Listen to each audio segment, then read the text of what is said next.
Okay, so welcome back to Corner Talk with Leonard and I. This is episode 4, and we're kind of going to just fly by the seat of our pants because I think that's how I want this podcast to go. I don't have a clue what we're talking about. Well, because we're going to talk about you today. And I can tell you, I'm deliriously tired. I've been up since 2 o'clock. I am about to crash. Well, tell them what you did today. I went fishing. Did you catch any fishes? I did. I caught a lot of fish. Did you Yep. bring the fishes home Yep. They're in the refrigerator. in the refrigerator?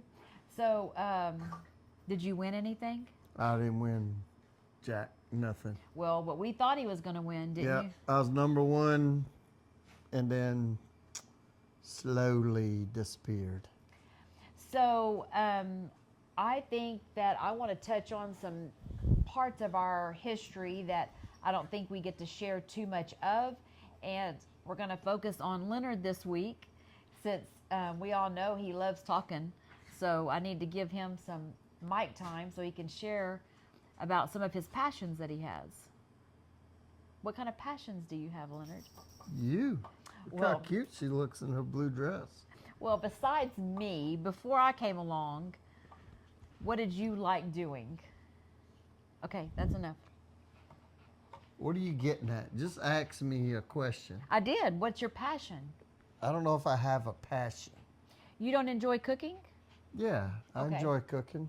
That's what I mean. It's a pastime. I don't know if it's a passion. Well, I guess at one time it was. I was fixing to say because Might still be. from my standpoint, when I watch you cook and I see the hours you put into it, it seems like a passion to me. And I think that where you get rewarded is when everybody loves your cooking. Yeah, So I'd say that. So tell us when you started cooking. I didn't really start cooking until my brother and I, started traveling. My mama gave us each a pot that I still have. This was 35, 36 years ago. A small, large pot with a handle. I actually have 2, but I still have the one that my mom gave me. And my brother loved cooking jambalaya. So I was his guinea pig. And he cooks an amazing jambalaya. He cooks in Jambalaya Festival almost every year. They cook over firewood. They cook over a wood fire. It's not the easiest thing in the world to do. They do it with 10, 15-gallon pots. He started cooking jambalayas, and I would cook gumbo. And I made some of the most horrible gumbo you could ever imagine. Okay, stop there. I got a gumbo story. So when Leonard and I first started dating, I was sick. And I mean, we were freshly right out like we had gone maybe on 2 dates. And so he said, well, I can make you a gumbo and I can bring it over to you.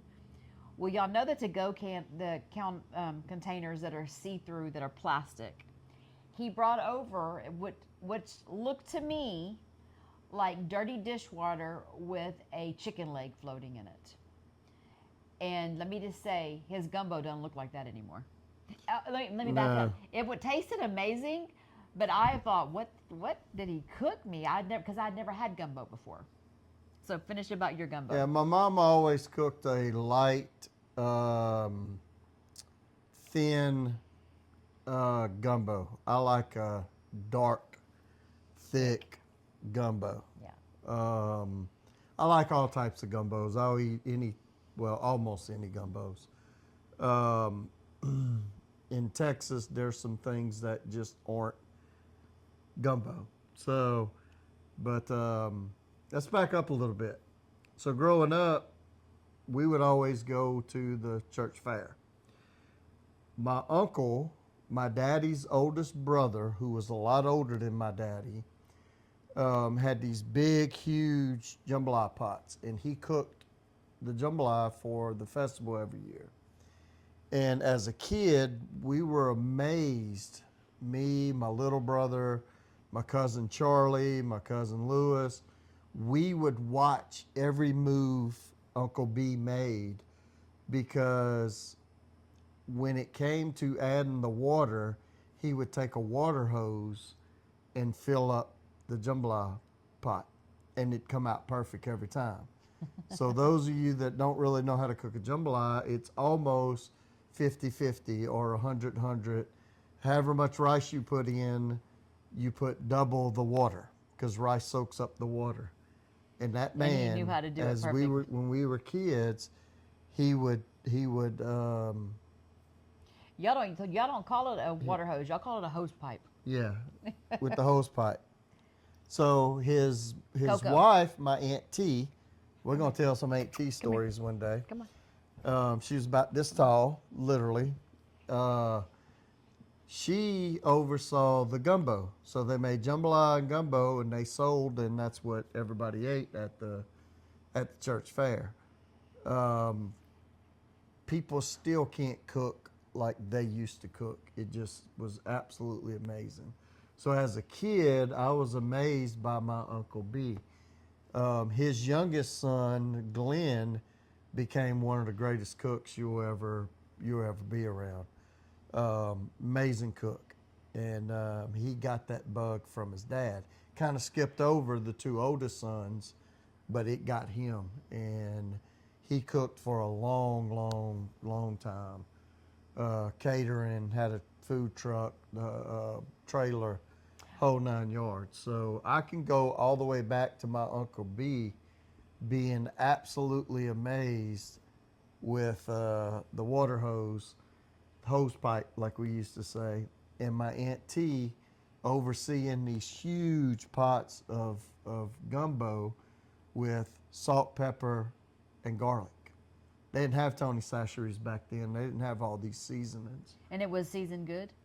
Oh, absolutely. Yeah, the black pepper was just, the gumbos were thin like my mama cooked.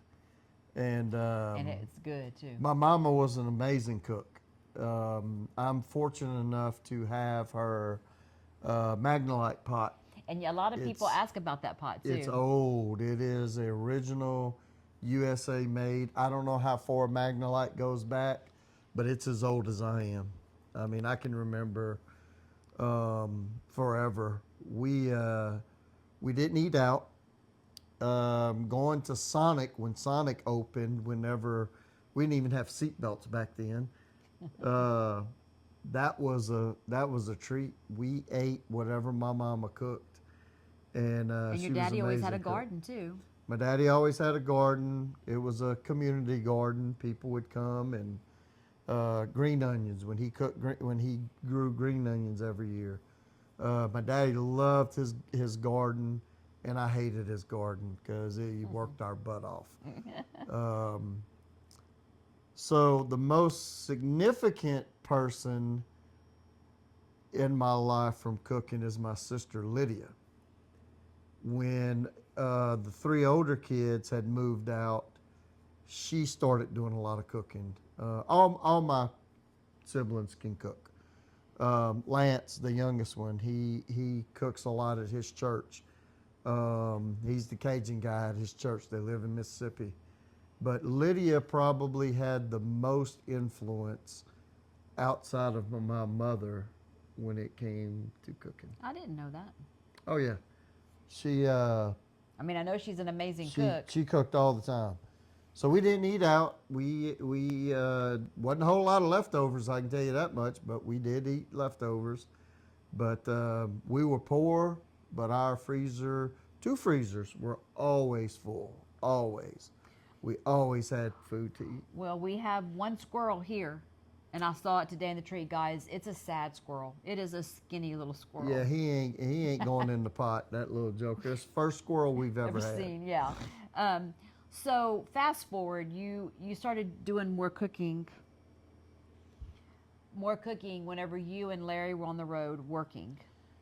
And yes. Did you and Larry cook together, or were y'all take turns to cook? We would take turns. We were the only 21 and 23-year-olds that cooked. So people would come show up on our door. Hey, y'all the guys that cook? You know, we when we lived in Baytown for 6 months, we had 2 hurricane parties, and we had 20, 30 people in our apartment, and you know, eating the worst gumbo I've ever cooked in my life, and people just, it was the most amazing Well, thing they ever had. I met you whenever I was sick. You brought me gumbo, and it was watery with a chicken leg floating in it, and it was good. Yeah, I It tried was to. very, very For good. years, I tried to duplicate what my mama cooked, and about 20 years ago, I said that's it. So 20 years ago, I've been cooking gumbo the same way every time. Even when we were doing a lot of catering, I would change it up and I would try it a different way, and now it's the same way every time. Well, let's talk about the catering. So, let me just preface it. Y'all know that I'm not a cooker girl. I do not enjoy it. Do I enjoy food and eating? Absolutely. He has always been the cooker boy in our family. Can I cook? Yes, I can cook. Do I like to cook? No. So, how did we even start catering? How did that even come about? I don't even remember. So we were. Because you preface it with you had a full time job. I had a full-time job, and we had cooked for, let's just say the guy that raised you. Okay. Wasn't my father-in-law, wasn't her dad. Right. We tried to mend some fences with him at one point. They paid me to cook for a Christmas party at his company. Okay. Yes. Okay. Now I remember. And one of the sales guys wanted me to go on a job site to cook. That's how it started. Yes. They had they had 2 caterers at the time, and they wasn't working out very well. So we went and had dinner with him one night, and he said, "Hey, I want you to come on my job site and cook." Yes. Well, that was, yeah, okay. So tell us some of the things that you cooked on these job sites. So a lot of the guys were from Louisiana, and those guys, they don't stop working on an oil rig, and we started cooking on the oil rig. So we started off making a seafood gumbo, or just a regular chicken and sausage gumbo, and we would cook a jambalaya on site. Nobody ever cooked on site. So when I asked the first guy, "Hey, can I cook on site?" He's like, "Yeah, whatever, I don't care." Well, that kind of kicked things off. Well, their phone started ringing. Have y'all ever smelled a jambalaya cooked in a pot outside? If you haven't, So if you can please a dozen roughnecks that are starving to death and 'Cause they're don't get to eat, and you can make them happy, you've done something right. yeah. So, Well, but and we had to learn some lessons. I thought there was nothing I couldn't do. Nothing I couldn't do. I could do whatever you wanted. I could hurt people, 1,000 people, whatever you wanted. I learned pretty quick. That ain't the case. how about when we fried fish that one time? So, one of the largest rental companies in the area called and asked me if I would fry fish. Did I preface? He has a full-time job, so this is happening on the weekend as we have little kids at home. I was taking days off on Fridays But that's still to go cook on the rigs, because Yeah. I can only cook on Fridays. Well, Fridays is their wind down day. They don't want salespeople on their job site. They don't want nothing. But once word got out, everybody wanted me to come that Leonard Lee was cooking. So on Friday. go back to the frying stuff. So we fried some fish, and I'd never met the guy, but I knew the name. They were out of El Campo, and I'd never met him. And back then, you wrote checks. You got a check, and I'm sure most of our people know what checks are. we fried the catfish, and a guy walks by and he grabs a piece of catfish. Well, I was about to hit him with a knife. I mean, you don't just put your hand in there. Well, he was the owner of the company. I'd never met him before. And he made the comment, "What is this?" I said, "It's fried catfish." He said, "No, this isn't fried catfish. I've never had fish like this." So it was a big hit. And so the guy that originally got us to cook for him, they had some internal issues. His number one sales guy, their phone started ringing off the hook. He got a call from a guy that he could not get any work from. And he said, "Hey, y'all got that Cajun guy cooking for y'all?" He said, "Yeah." He said, "Send him to my rig on Friday." He said, you don't do business with us. Go check your fax machine." He had sent him a PO over just so I would go cook. And look, I kind of learned as I went. I didn't really know, but I could cook a jambalaya. I could, make a gumbo. The fish frying. The hardest part about the fish fry was the grease. Yeah. So I learned to handle the grease and cool it down and haul it off. But So from the catering, it got us to start boiling crawfish. Tell them about your crawfish rig. so my brother Larry was friends with a guy from Gonzales that was a world champion jambalaya cook, and he was also probably the largest crawfish caterer there. I mean, I'm gonna go ahead and say his name. Unfortunately, he passed away. T. Wayne Abshire, and he went on to own a restaurant, but the guy was a master at catering. Large, massive crawfish balls, steaks, ribeye steaks. The guy was amazing. So anyway, he had a boiling rig that he was going to sell. So I go over and he tells me all the things he would do different. So the guy that originally asked me to start cooking, he had a full shop. I took all my notes from T. Wayne and went back and built a crawfish trailer. So tell us about that crawfish trailer.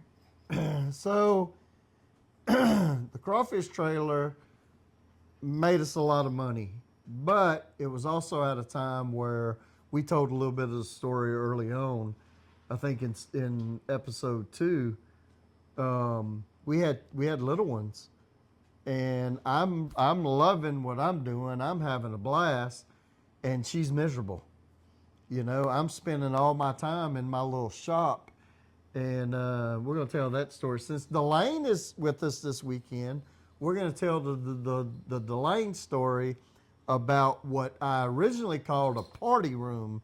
Back then, I'm going to tell you the story of my first night in my party room. Yeah, she's sitting behind us feeding She's her sitting dog. behind us, She was supposed to feeding be the our dogs. special guest, but she just is not up for it yet.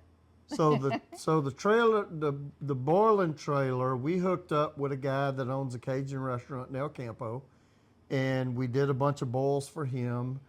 And Wait a minute, you're not telling them about the trailer, how big, how many pounds you can boil and all that. we could that boil. To me was amazing. It was a small trailer, but we could boil 450 pounds at a time. At one time. And guys, that was one all time. T. Wayne telling me what to do, how to do it, where to do it. And let's just say he's living his best life, and I am. I am in miserable. hog heaven. I am miserable. Because he had to have a helper, and it had to be a free helper. So who was that? That was me. Yeah. and I'm not her favorite person in the world at this point, I can tell you. Yeah. So there's a lot of tension and a lot of. But was I your favorite person? I was. You've always been my favorite person. Oh Lord. So there were some struggles, but anyway, y'all know the story.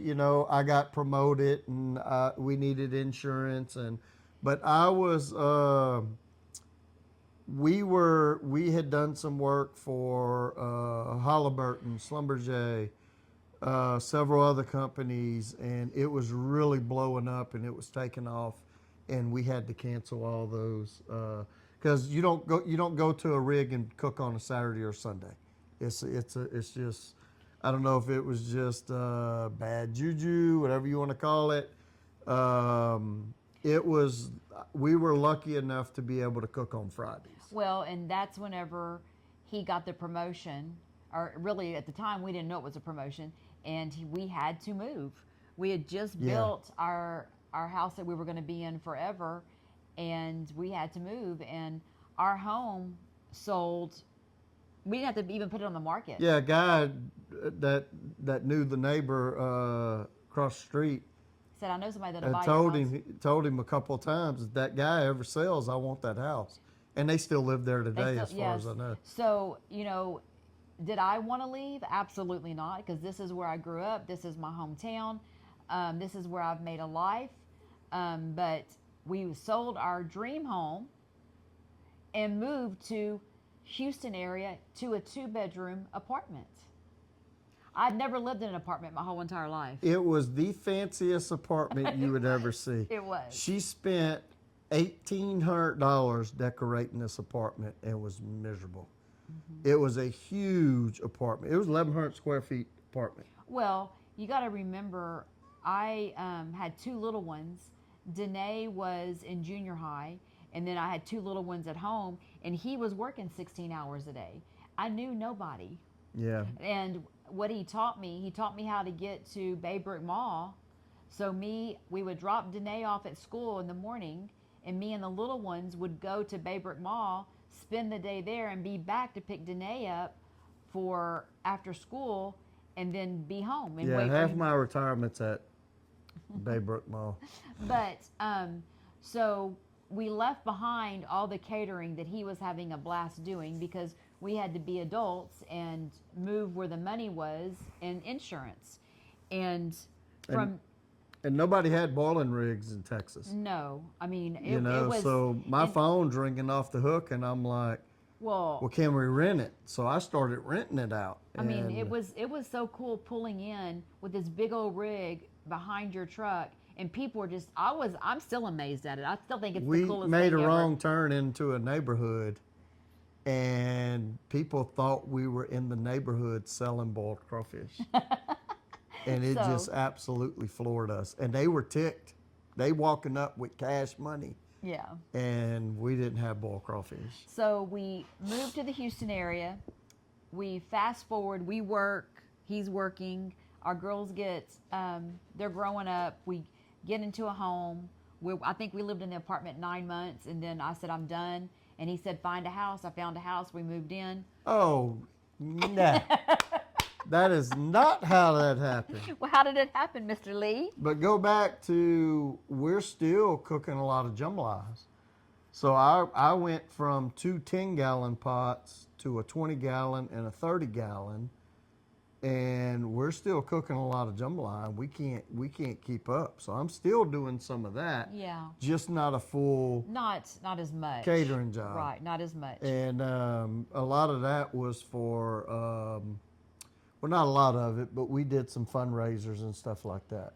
So my wife had unlimited funds to decorate this brand new apartment that nobody had ever slept in. 1,100 something square feet. It was a huge apartment. I mean, this is a long time ago, because Danae was in 8th grade, and Danae is 36. So this is a long time ago. I mean, I came from small town USA. There were no apartment complexes. I mean, there were, but there was not that many. I came home one day, and she's staring at me. And I'm like, okay, what did I do now? She's like, I'm getting a house with you or without you. And we'll tell the story about the apartment one day. She didn't tell the whole truth about the apartment. Whenever our house was ready, we moved into our house. But that's a cool story. People went to jail, and it wasn't us. So anyway, we'll tell that story another time. Why don't you tell it now? No, we're going to save that. Okay. We're talking about cooking. Okay. Finish your story, baby. So anyway, I got all these pots. I got all these burners. I got all this. I even had to get a storage building. Mm-hmm. And I'm really not wanting to stop. And it just kind of evened out. Work kind of took over. You know, I wasn't working 16-hour days, but I was the first one there, the last one to leave. Most Saturdays, every now and then it was a Sunday, which, like I said, I wasn't her favorite person anyway, so I didn't really need to be home anyway. And you can only go to Baybrook so many times. So then we started going to the Woodlands. We spent a lot of time at the malls. We did. And anyway, I wouldn't change that for the world. No. So we get into our home, and fast forward, Leonard still loves cooking. He cooks for families. Every time we have a get together with We're friends. cooking for church. Yes. We're cooking for. He was, and we didn't share this last time, but he was men's minister at our church. So of course, everything that he did ministry was focused around food. And yeah, we still did a lot of cooking. Yes, and so fast forward, Leonard gets transitioned, and when he gets transitioned, that means that they did away with his job, a job that you had for 26 years. No, that's not what happened. Okay, what happened? I liked my job. They screwed me out of a lot of money. Large corporation, it's a long story. It was the guy that put the plan together was devastated. It didn't work out the way he wanted it to. He worked on it for 9 months. They owed me about $23,000. My boss comes to me one day and he says, "What is it going to take for you to just take it and be done?" And I told him $12,000, not a penny less. And they came back with a $3,500 thank you for your services check out of $23,000. I had documentation. I did everything that they said that they told me that needed to be done. And at the end of the day, the program said it was all about selling extra work. And at the end of the day, it was whatever the formula says they pay, that's what it pays. Well, the formula screwed up, and when they submitted it and approved it, it always turned to zero. So they had a young vice president, who we won't talk about, that ultimately made the decision nobody's getting paid. So Leonard, being the guy that he is, he's always the loudest one in the room. I shut that crap down. And anyway, I at least got my guys paid. Some of our guys were owed as much as $7,500 to $5. And one of the guys said, "You really want us to write a check for $5? And I said, "Absolutely." And they wrote the check. Well, anyway, that's a whole nother conversation. But anyway, they transitioned you. They got rid of. So I eventually went and took that position. So no, it wasn't a transition. My boss was not happy that I left, but he understood. Whenever you stopped working for the company after 26 years. That came later. Okay, but I was getting to that point. I understand. We're getting to that point so we can go to our next topic of conversation. Okay. So you get transitioned after 26 years. Yes, they couldn't terminate me because I just had a sit down with the boss's boss's boss, and I got a 5-star review. I was praised in my review. The problem was I was the loudest guy in the room. We had a guy that just basically destroyed the company, and they stood by and let him do it. And they wanted me to leave. 26 years of service, guys. Yeah. 26 so years. That's what they called it. They transitioned. Yeah, that's me. where I was going. I don't know where. Yes. So when they transitioned him, I was miserable. He was beat up.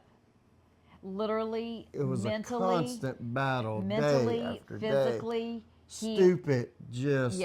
You know, I'm flown to our corporate office, and I'm having a screaming match with the vice president that's running a $240 million company over something stupid. And after the second time for the same reason, I remember looking at him and saying, I ain't never doing this crap again. He enjoyed it. It was something he got off on. So And whenever he finally threw his hands up, accepted the terms, and walked out the door, I swear it took you probably 4 years. 4 years. no, it took me a full year I think it getting up in the morning to where I could function, and it took a year. It probably took 6 years for it. We laugh about it now. A lot of my old coworkers, because I was the first one they transitioned, and then they all started leaving, all because of the same person. Well, and then they were like, "Oh crap!" I had people come and apologize to me. Yeah. People that despised me looked and hunted me down and apologized to me. Leonard, we thought you were crazy, and I was always the only one standing there fighting the battle. You're not gonna crap on me, and I'm gonna say thank you. Sorry, I don't care what your title is. I don't care how big your freaking bank account is. I don't care what kind of truck you drive. I don't care if you're the CEO, the president. You're not gonna crap on me, and I sit there and take it. Well, and that's the thing, is that it goes back to, ultimately, Delane and I were talking about it earlier, is that when you have a character, his character, he's full of integrity, he's dependable, he's honest, and whenever you're dealing with people that are not of the same caliber, they don't have any moral fiber. It's 2026. You think there would be some? Anyway. So anyway, I don't want to go there. No, but I do. I want to reference is that him going through that at work, he was going through probably one of the hardest work experiences he walked through. And as a wife, looking back, I wish, for me, I would have been more supportive, because I didn't understand. I was a stay-at-home wife. I thought, just get over it, dude. Until she went to work and saw firsthand. Because she had no because idea. we're made from the same cloth. I mean, we are full of integrity. I mean, what we say is what we do. And so if you're out there and your husband is having a hard time at work, just support him. And a lot of times, just listening is all that you can do, because you can't solve it. But I feel like, you say a year, I feel like it took you forever, because he was so wound so tight that it took a year for me not to wake up in the morning. That was the first thing I thought of. Yeah. So anyway, in this transition, he knew he had to do something to get him through this season of life. And so what did you do? So I had 2 jobs lined up. I had people in our industry. I could have went to work for anybody. I eventually chose to go to work for a smaller company that I still work for today. But that's not what we're talking about. They were family owned. Well, nope, we didn't do that first. So I needed a break. Yes. Well, you don't get a break when you're an adult and you got bills to pay and you got all these things. Yeah. So I'd always made sausage and boudin. So we started a little sausage and boudin company. And I won't go into a whole lot of detail, but that ultimately got me over the hump and got me through. Unfortunately, we spent a boatload of money. Yeah. that we never recovered. Okay, so how long was Uglies open? On paper, a couple years, but we had a little bitty shop. And here's the funny thing. We had a little bitty shop in Mont Belvieu, Texas, and it was on a road that neither Baytown nor Mont Belvieu claimed. And so the whole time we were open, we had nobody to pay taxes to, sales taxes. I had all the I had a license that I could have built a factory. They gave me a license that I could have built a factory. So I had all the license, I had everything, and it took an inspector to go and fuss at Mont Bellevue and Baytown, got them in a room together to decide which one was going to oversee me. And at that point, we were done. We were out. I needed to go back to work, and just wasn't. We needed a different building. It just wasn't. Well, It wasn't working the way we wanted I to. can tell you though, we were open on the weekends. Open on the weekend. He would go to the shop and he would make everything during the I week. was there 7 days Yeah. a week. And me and the girls would go Friday and Saturday because we were closed on Sundays. And we would work the front desk, and he would make a jambalaya every Saturday and sell out. He would make fettuccine and sell out. And she hated it. She hated it. Every When she minute got of to the door, it was like, it was. But I mean, it wasn't my it wasn't something I wanted to do. I did it for our family. I did it to support him, but it wasn't fun to me. It wasn't. And I mean, she made it clear, and it got to the point where it was just enough was enough. It wasn't going anywhere. Delane asked me one day, Daddy, everybody loves your food. Why are they not coming through the door? And what had happened was they were redoing the highways for the expansion. And everybody we talked to, Leonard, if we stop, it adds 45 minutes to my ride home. where we were. So on Saturdays, none of them wanted to drive back. We had the traffic. We had a good product. We had all that. It was location, location, location. Yeah, and it was, if they stopped, they couldn't, it just added too much time on them. I mean, like he said, he worked 7 days a week, and it took me and the girls to man the front. And it just, and if you got my girls on here, I think they would tell you they did not like that season of life either. We had loyal customers. They still, on my Facebook. It was insane how loyal they were. On Facebook, they still say, hey, we'll come to your house and buy a tray of jambalaya. When are you cooking? So I'll tell y'all this story. I was able to, I better not tell that story. What story? I might offend some people. Yeah, don't. If you're thinking you'll offend some people, don't tell it. Yeah, so can't talk about politics. So okay, in all of your cooking career, from catering to crawfish trailer to Uglies, would you do it all again? Maybe. So in the past, a lot of people have always asked about a restaurant. Would you ever want to own a restaurant? No, she would always say his passion is to own a restaurant. I'd never said that. That had never come out of my mouth. I will tell y'all this story though. My uncle owned Marshall and Son in Gonzales. A lot of people from that area know all about Marshall and Son, po' boys. Well, the game plan was Uncle Roy was going to retire, turn it over to his oldest son, Bobby. Bobby unfortunately passed away unexpectedly, and he tried to turn it over to his daughter, Lisa. Lisa was about to step away from the store. She had spent her life there, working her butt off. She's probably going to watch this. She could probably correct me if I get this wrong. She did not want the store full time. It was a lot of work. I wanted the store. And if he wasn't going to do anything with it, I wanted the store. And my mom went to him and their brother and sister, and he kind of blew her off, ignored her.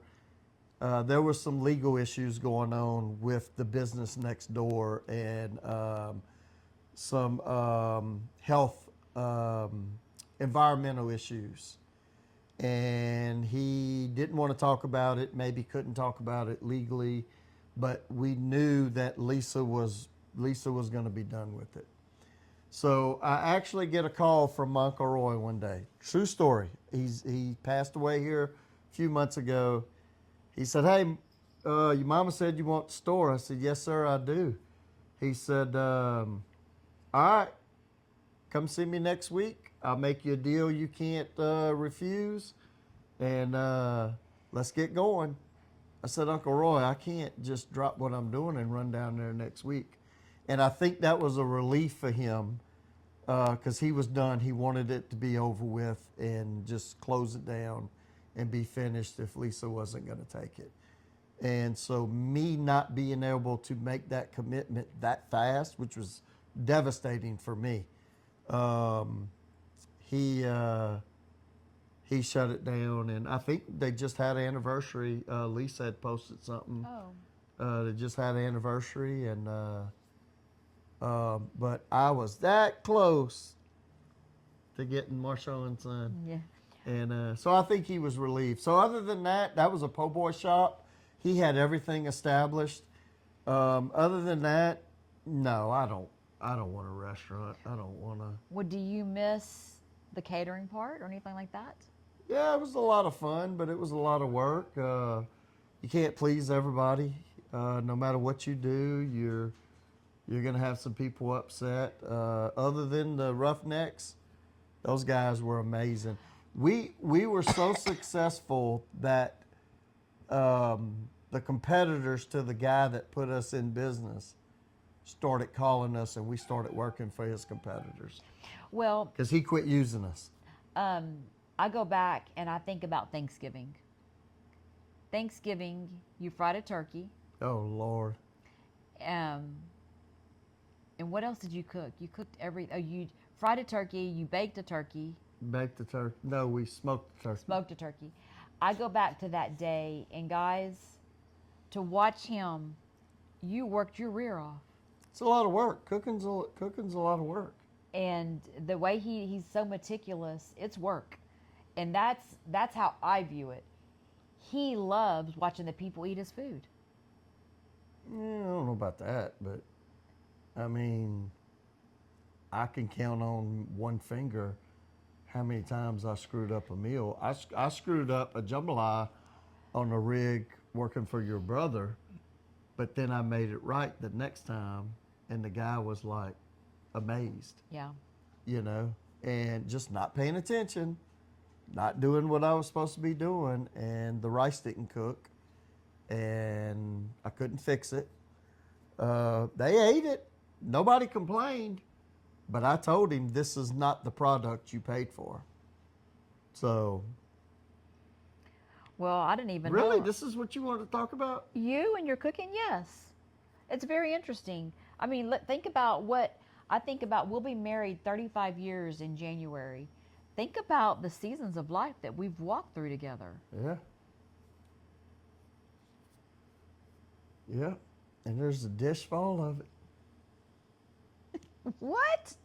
Well, we cook something for everything we do. Well, I just, I think that I always thought it was something that you enjoyed, and it's a passion, it's a hobby to me, to you, to me, because like. You could say it's a passion, I guess. I mean, that's a strong word, but I don't know if it's a hobby, but yeah, you know, I would. I still cook all the time and don't make the videos. It's a lot of work, and A lot of work cooking, or a lot of making the videos? No, making the video. The cooking part's easy. So I got a lot of respect for these young guys that are, I guess they're called influencers. Yeah, if they're cooking, They're making all these videos. I mean, you look at Stale Cracker, what an amazing story. I don't cook the way he cooks, but I love what he does. Cajun cooking with Hoss, throw that in the long grass. I've been watching him for a couple of years. Cooking with Uncle Jay, guy that was in the military, just took a pot out one night and just started cooking. You're proving my point. It's like I watch boutiques because I love shopping. Yeah. You watch cooking videos. Britt's Cajun Cooking. How I boring. remember when she had 20,000 followers. She has over 1 million. Who? She has her own seasoning. Britt from South Louisiana. She used to follow Drew. I don't know if she still follows Drew. So or not. you're proving my point. But it is a passion, a hobby. She cooks a little different than I would cook with some of her dishes. and she'd get beat up. And even though I wouldn't cook that way, it's still a great video, and you cook the way you want to cook. And you still like watching it, even though you don't cook that way. Yeah. Well, you have anything you want to add to anything you wish that we would have done differently in the process from? Oh yeah, I wish I'd have done Uglies different. Uglies was our meat market we had. Yeah, not just from the beginning, but once we got the store, I wasted a lot of money. A lot of money. And I justified it because I was healing and I'm better now and all this. But yeah, I threw a lot of money away that if I could do that over again, I would definitely do that over again. Do you think the results would be the same though? I thought that where the building was, amazing. Where the spot was, location? Well, no, not just the spot, but the guy that owned it. Great guy. Hadn't talked to him in a little bit. Ran into his son here a while back, his son and his wife. But great guy. I just put too much money in the building, did too much here, did too much there. To get a storefront was extremely expensive. And if I had to do over again, I would have got one of the storefronts. But man, Mont Bellevue was just crazy, ridiculously expensive. We would probably still be doing it today, maybe. Yeah. So, but yeah, we did a lot of things wrong, or I did a lot of things wrong, but met some amazing people. Miss Connie, Connie helped us with the books. Yes. And That's hot. amazing. Her son built a sign for me. Just showed up one day. Hey, look. And I'm like, dude, I got to pay for this. He's like, oh, no, it was on wheels. Yeah. He's like, no, we do this all the time. This is yours. Just some amazing people. Well, in the midst of us having Uglies, this is in the 9 years of church that are living our life at Oh, church. yeah, as that well. was in with the we won't even talk about that. So not only are we in ministry, we're trying to keep our family afloat as well. So, Yeah, that was right in the middle of all that. So Yeah. I'm getting out of one thing, jumping into another. Well, not jumping in, but never say never. No. I still own the name. I still got labels and still got... So explain the name, how you came up with the name Uglies. So years ago, we went to cooking a gumbo contest in Llano, Texas, I think it was. And one of my best friends said, why don't you call it Uglies? And I looked at it and said, why would I what's wrong with you? Why would... He said, no, UG-LEE. So our cook team that weekend was Uglies. And then we named the business Uglies. Mm-hmm. So I was Ugg and she was Lee. Well, okay, so I think that I'm glad of where we are today. I'm glad we're not in a cooking business or a restaurant. It would have been extremely hard to keep it up. It's you got to give a lot of people that own restaurants that have money. It's a lot of work. Yeah. And I'm not gonna say any names, but there's a guy in Mont Bellevue. There's a family, and they do very well. But where they started off and where they are today is two different things. Right, that's true. Perseverance, Yeah. you know, and he owns some successful restaurants. Well, And But no, it's a lot of work. Pleasing people is harder and harder and harder. Back when we were boiling crawfish, you boiled crawfish and you got crawfish. Now, do you want regular? Do you want spicy? Do you want extra spicy? Do you want butter? Do you want, I mean, it's like, come on, people. Well, So, and I can say this. When Leonard boils crawfish, your fingers don't have seasoning all over it. They have seasoning like from the water it boiled in, but not like gunky, like yeah. seaweed on your hands. I don't understand that, but that's, Well, it's mostly preference. restaurants that have to cook real fast. Oh, well, anyway, so thank y'all for coming along. Well, hold on. Let's tell the Delane story. Oh, okay. I'll let you tell the Delane story, and then we'll close it up. All right. So we built what we thought were going to be our forever house. Well, I built we had a carport, garage, and then in the back of the garage, I had what I called a party room. And wasn't a whole lot of partying going on. We never partied, so I don't know why you would name it a party room. So I'd been working a lot and was going to have a 4-day weekend. Thursday, Friday, Saturday, Sunday. Maybe even that Monday. So I had to do the trim. We had a bathroom. We had a kitchen. We had refrigerators. We had cable vision. We had a TV. Well, his countertops in this party room was cedar that he sealed with what? It was redwood. Redwood. It was absolutely. That's what I want in my kitchen. That gorgeous. Because what did you? Yeah, put, you can't get that stuff now. It was so. It was beautiful. What did you put on top of it to seal it? It was that thick stuff. Yeah, that just clear seal. I don't know what it's called. Anyway, it was gorgeous in that room. So I come home. We had planned this out. It was summertime, and I'd bought all the boards for the trim work. We were going to finish the trim, and just tidy up the few loose ends. I had French doors that opened up to a piece of concrete. You stepped off the concrete onto our big, elaborate deck. Three-layer deck. That I call truck rental. We'll talk about that one day. And I had my gorgeous. first stick-burning barbecue pit, which I still have today.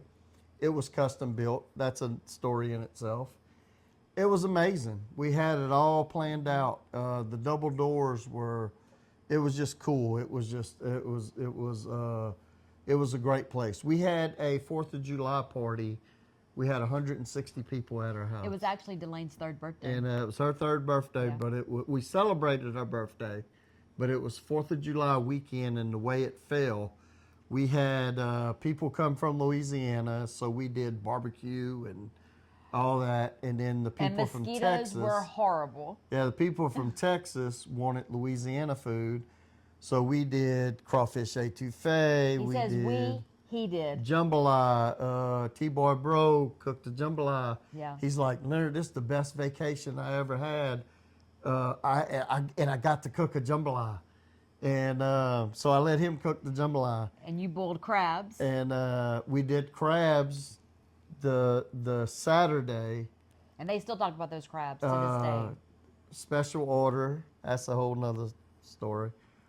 But Our whole life anyway, centers around food. We're a bunch of foodies. we had 106. My sister Lynn, who I love dearly, fussed at me. What are you doing, Leonard? How many people are coming to your house? And I said, a lot.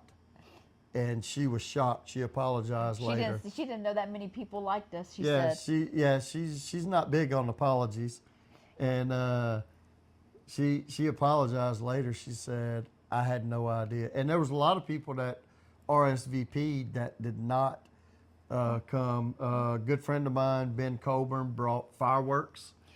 Oh God. We had custom made fireworks. Anyway, all right. So back to Delane. We're gonna wrap this up. All right. So when Delane was about 16 or 17, she comes to me and she says, Daddy, why do you call me Laney Doo? And I still call her Laney Doo today. I said, what do you mean, why do I call you Laney Doo? You don't know? She said, no. I said, because you loved Scooby-Doo as a kid. And she's like, what? So you still call me Laney Doo? I said, yeah, it come from because you love Scooby-Doo. All right, so we have pictures of Donna actually helping and Danae actually helping finish this room. A good friend of mine, I actually fished with his grandson this morning, gave me some industrial concrete sealant. It was blue.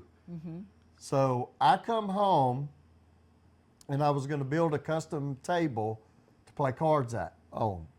And I get home and there's a couch in my room. Dawna'S cousin had bought this fancy, ugly freaking couch that was worth a boatload of money. It weighed like 500 pounds, And too. when they delivered it, the foot was broke. So they said, we're going to deliver you a new one. Just keep that one. All right, it was expensive. It was a long time ago, but even back then it was expensive. So he calls and says, hey, would Leonard want a couch for his room? She says, no, but I want a couch. So he brings the couch. All right. I think he had to borrow a truck just to get the couch to our house. So Are you still angry? They're going to surprise me with this couch. All right. It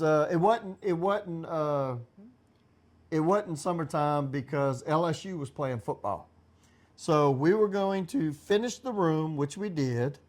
Saturday, we were going to watch the LSU football game, which she didn't. And I ended up being by myself with this brand new couch. LSU's on. I'm cooking a deer stew or something. The AC's going. AC's going, Cablevision. In his party room. I am in hog heaven.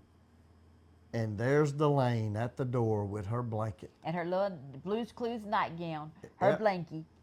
With her passy. And she says, Scooby-Doo, Daddy. And I said, not tonight. Go back to your house. Go back to the house. Well, guess who didn't go back to the house? She crawled up on that Guess couch. who didn't finish his first beer he just popped? And guess who didn't finish watching the football game? He felt that there's a picture of him sleeping with her on his arm, her watching Scooby-Doo. 1:30 in the morning, I wake up and Scooby-Doo is on the TV. So I pick her up and I bring her inside. That was my first night in my party room. Welcome to parenthood. Yeah. So. Well, guys, thank y'all for coming.